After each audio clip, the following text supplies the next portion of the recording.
پھر ایک اور کیٹیگری، وَمِمَّنْ حَوْلَكُمْ مِنَ الْأَعْرَابِ، اور ان میں سے جو تمہارے آس پاس ہیں اعراب میں سے، منافقون، کچھ منافق بھی، یعنی تمہارے قریب کے علاقوں میں، یعنی مدینہ سے آس پاس. حول کا کیا مطلب ہوتا ہے؟ سال کے لیے بھی حول کا لفظ استعمال ہوتا ہے نا، گھومنا، گرد، ما حولہ، پہلے پارے میں پڑھ چکے ہیں آپ. تو حولکم تمہارے آس پاس، یعنی مدینہ سے دور نہیں، قریب. ایک تو وہ تھے نا جو دور دراز جنگلوں میں رہتے تھے، اور ایک جو قریب قریب رہتے تھے. فرمایا ان میں بھی منافق ہیں. ومن اہل المدینہ، اور مدینہ والوں میں سے بھی منافق ہیں. مردوا علی النفاق، یہ ایسے ہوشیار ہیں کہ جو نفاق پر ماہر ہو چکے ہیں، عادی ہو گئے. مردو کا لفظ جو ہے مردن سے ہے، میم رے دال. مردن کہتے ہیں ہموار اور چکنی چیز کو. ایک اور معنی نافرمان اور سرکش ہونا، جیسے شیطانم مریدا، من کل شیطان مارد، مارد اور مرید بھی آتا ہے. تو مرید کا کیا معنی ہے؟ سرکش. سورۃ النساء میں پڑھ چکے ہیں آپ. تو مردو کیا ہے؟ اگر ہم اس کو ہموار اور چکنے کے معنوں میں لیں تو کوئی چیز ہموار اور چکنی کب ہوتی، اسموتھ کب ہوتی؟ جیسے پتھروں میں سے کون سے پتھر زیادہ نرم اور ملائم ہوتے ہیں؟ جن کے اوپر سے پانی کی لہریں گزر گزر کے ان کو بالکل چکنا کر دیں، چکنے پتھر، یعنی گھس گھس کے رگڑ رگڑ کے چکنے ہو گئے. جتنی گھسائی زیادہ ہوئی اتنے زیادہ ملائم ہو گئے.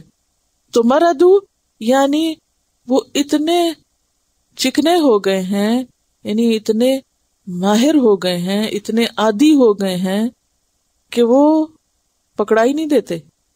یعنی ان کو ڈیٹیکٹ کرنا یا ان کو جاننا آسان نہیں. وہ اپنا نفاق چھپانے کے انتہائی ماہر ہیں. اور اگر مریدہ سرکشی سے ہم لیں تو مراد یہ کہ وہ سرکش ہو چکے ہیں علی النفاق، نفاق پر، یعنی حد سے گزر چکے ہیں، خوب ماہر ہیں، پکے ہو گئے ہیں نفاق پر. یہ معنی ہے. مردو علی النفاق کا کیا معنی ہوا؟ ایک کر لیں عادی ہو گئے ہیں، اور دوسرا کریں پکے ہو گئے ہیں یا سرکش ہو گئے ہیں نفاق پر. لا تعلمہم، آپ ان کو جانتے بھی نہیں.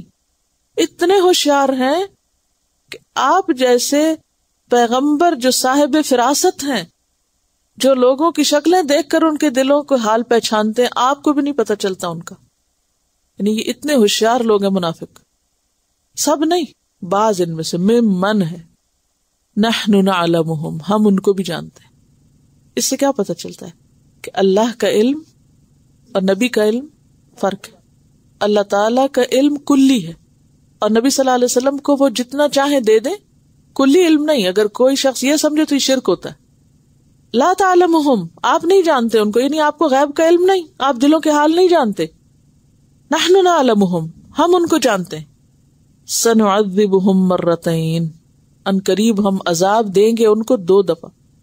مرتن ہوتا ہے ایک بار، اور مرتین تسنیہ ہے 2 بار. 2 بار ہم ان کو عذاب دیں گے. کیوں؟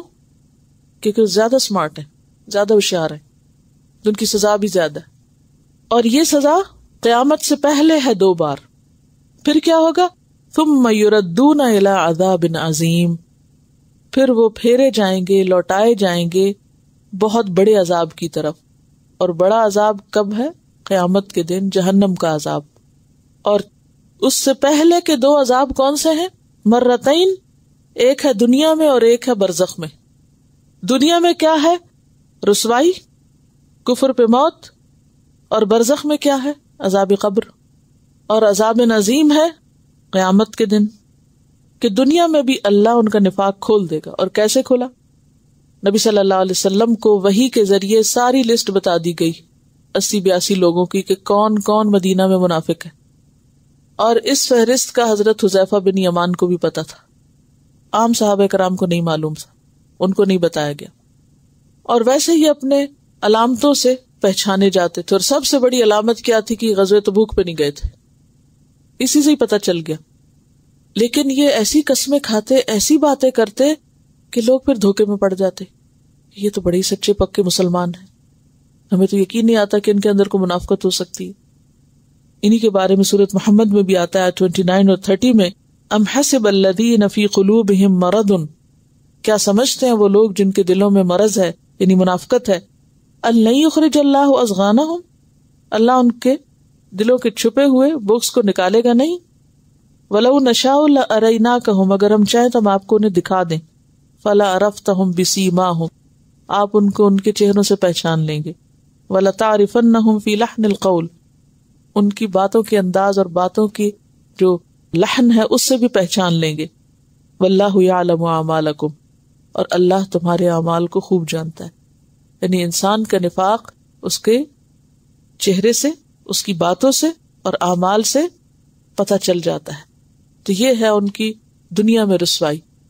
اب آپ دیکھیں کہ ایک شخص جو دوسرے کو بے وقوف بنا رہا ہو، دوسرے کو دھوکہ دے رہا ہو، اگر وہ اس غلط فہمی کا شکار ہو کہ دوسرے کو سمجھ نہیں آئے گی اور دوسرے کو سمجھ ساری آ چکی ہو، تو یہ بات اس شخص کے لیے کس قدر رسوائی کی بات ہے. تو یہاں پر ان لوگوں کی اسی رسوائی کا ذکر ہے کہ جو وہ اہل ایمان کے ساتھ کر رہے تھے دھوکہ بازی، کہ یہ سمجھتے ہیں کہ یہ پتہ نہیں چلے گا. یہ الگ بات ہے کہ مومن اپنی شرافت کی وجہ سے دوسرے کو آر نہیں دلاتا یا تانا نہیں دیتا، ورنہ یہ نہیں ہو سکتا کہ کوئی نیکی کرے اور وہ نیکی نہ کھلے اور کوئی بدی کرے اور بدی نہ کھلے. اللہ تعالیٰ دنیا میں بھی نیکی کا اجر دکھاتے ہیں اور اسی طرح دھوکے بازی اور خیانت اور برائی کو بھی کہیں نہ کہیں کھول دیتے ہیں. کیونکہ جو شخص برا کرتا ہے نا پھر وہ عادی ہو جاتا ہے. جو ایک دفعہ دھوکہ دیتا ہے نا، چوری کرتا ہے، وہ عادی ہو جاتا ہے. آپ کو یاد ہے وہ جو حضرت عمر کا واقعہ کہ انہوں نے ایک شخص کے بارے میں حد جاری کرنے کے لیے کہا تو وہ توبہ کرنے لگا کہ مجھے چھوڑ دیں، آئندہ نہیں کروں گا، میں نے پہلی دفعہ کی تھی، مجھ سے غلطی ہوگی. انہوں نے کہا اے دشمن خدا، اللہ کبھی پہلی دفعہ کسی کی خیانت نہیں کھولتا، کسی کی چوری کو پہلی دفعہ نہیں کھولتا. اللہ کوئی چوری کرتا ہے، خیانت کرتا ہے، دھوکہ دیتا ہے، اللہ تعالیٰ اس کو چھپا دیتا ہے کہ شاید یہ بندہ پلٹ آئے، توبہ کر لے، پھر کرتا ہے، پھر چھپا دیتا ہے. لیکن جب ایک شخص مردو علی النفاق ہو جائے، ماہر ہو جائے، عادی ہو جائے، تو پھر اللہ اس کو کھول دیتا ہے، پھر وہ چیز چھپی نہیں رہتی. تو یہ عیبوں کا کھل جانا دنیا میں، یہ دنیا کا عذاب ہے، یہ دنیا کی رسوائی اور بے عزتی ہے. اور اسی طرح کیونکہ اپنے آپ کو منافق مسلمان بتاتے تھے، لہٰذا انہیں نمازیں بھی پڑھنی پڑتی، یہ بھی ان کے لیے ایک مصیبت تھی. اب دیکھیں نا، ایک شخص کے دل میں نماز کی کوئی ویلیو نہ ہو اور نہ وہ اللہ کے لیے پڑھے اور نہ اس کا آخرت پہ کوئی یقین ہو اور وہ نمازیں بھی پڑھ رہا ہو، تو یہ کتنا مشکل کام ہے. یہ بھی تو سزا ہی ہے نا. پھر زکوٰۃ بھی دینی پڑتی، تو وہ بھی ایک چٹی تھی. تو یہ دنیاوی سزائیں تھی. مومن کے لیے عبادت کیا ہوتی ہے؟ خوشی کا ذریعہ ہوتی ہے، سکون کا ذریعہ ہوتی ہے. مومن کے لیے عبادت یعنی ایک ایسی چیز ہوتی ہے جس میں اگرچہ اس کو محنت اور قربانی کرنی پڑتی ہے، مگر اس کے صلے میں اس کو جو خوشی نصیب ہوتی ہے وہ اگلی دفعہ اور خوشی سے کام کرتا ہے، وہ اور خوشی سے کرتا ہے. نبی صلی اللہ علیہ وسلم نے اسی کے بارے میں فرمایا کہ نماز میری آنکھوں کی ٹھنڈک ہے. منافق کی آنکھ کی ٹھنڈک تو نماز نہیں ہو سکتی. وہ تو وَإِنَّهَا لَكَبِيرَةٌ إِلَّا عَلَى الْخَاشِعِينَ. منافق نماز کا نام سنتا ہے تو بوجھل ہو جاتا ہے، مومن سنتا ہے تو خوش ہو جاتا ہے کہ رب سے ملاقات کا وقت ہے.